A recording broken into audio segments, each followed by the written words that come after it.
امیر جماعت اہل حدیث شیخ اپرا مولانا فاروق الرحمان توحیدی نے جامعہ مسجد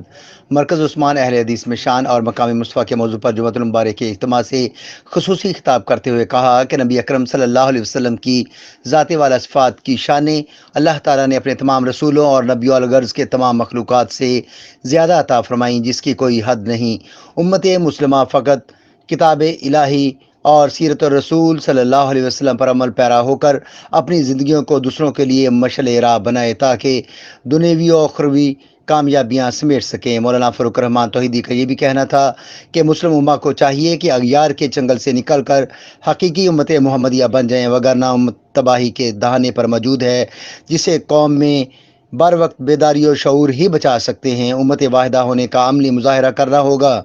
نماز جمعہ کے بعد جمیع امت مسلمہ کی سلامتی، خیر و برکت اور خوشحالی کے لیے خصوصی اجتماعی دعائیں بھی کی گئیں۔